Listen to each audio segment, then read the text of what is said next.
Je regarde beaucoup de foot, ouais, je regarde beaucoup de choses. Je suis un bon client, moi. Alors, me présenter en quelques secondes. François Morguière, 53 ans, père de famille, dirigeant d'entreprise, habitant à Paris. Voilà, simplement.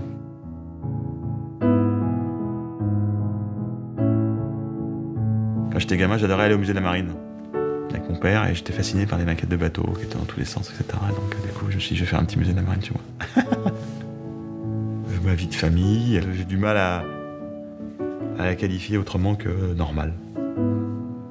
Je dirais qu'on aime bien être ensemble souvent. Je pense qu'on est assez liés les uns aux autres. Et donc, on aime beaucoup passer des moments ensemble, passer des vacances ensemble. Ça, c'est très important. Voilà. J'étais à Lisieux, donc tu vois, il faisait très beau aussi. Donc, je travaille dans un groupe familial qui fait du vin, très sympa. Je le vois de l'autre côté du rideau, comme on dit. J'étais passionné de déguster des vins et de les goûter. Maintenant, je suis bien sûr passionné de voir comment on y arrive. On a mangé 4 dessus. Alors, c'est vrai que j'ai un ami, c'est Eric Baumard. C'est le directeur du restaurant de l'hôtel Georges V à Paris. Et il est vice-champion du monde de sommellerie. Quand on se retrouve, on se raconte des histoires, on raconte des bouteilles qu'il a ouvertes de dingo pour des clients. C'est vrai que moi j'aime bien rencontrer là-bas. Alors après, j'ai pas les moyens d'y aller tous les jours, hein, que les gens se trompent pas. Et avant ça, j'ai eu la chance de diriger le journal de l'équipe.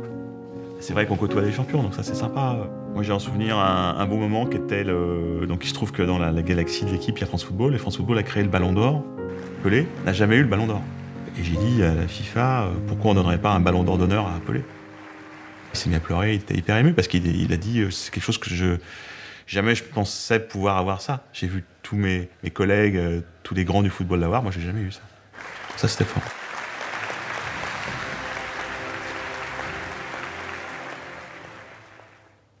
En juillet 2013, Sophie, ma fille aînée, est partie aux Journées mondiales de la jeunesse à Rio.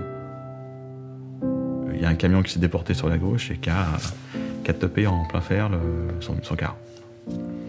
Et donc elle a été c'est la seule personne qui est morte dans l'accident.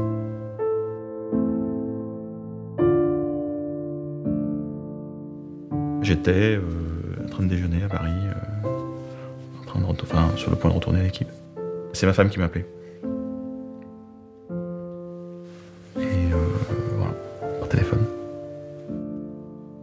Dès le départ, c'est Béatrice qui prend le manche, ouais.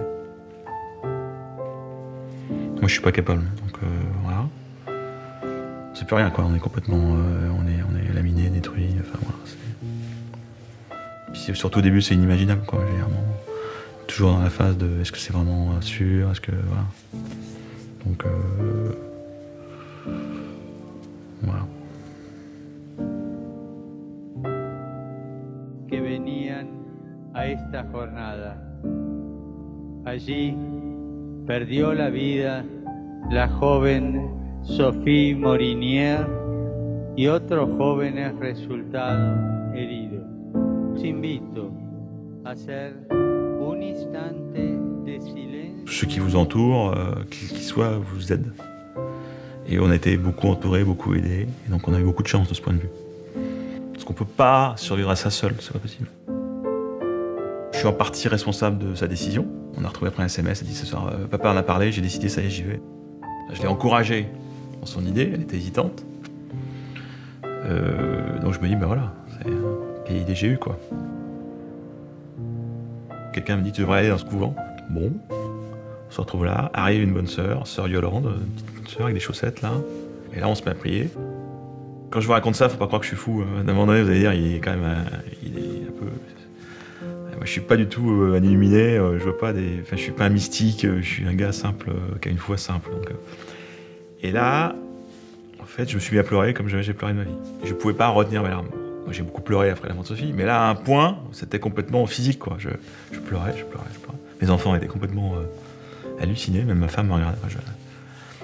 Et je suis ressorti de là, je dis pas guéri, mais c'était une étape importante de guérison pour moi. J'étais vraiment différent le soir. J'étais comme si un truc avait été... J'avais lâché un espèce de boulet que je portais. Un peu plus d'1 an après, j'ai été contacté par David Milla en demandant si je voulais bien participer à l'émission qui serait diffusée pour la Toussaint.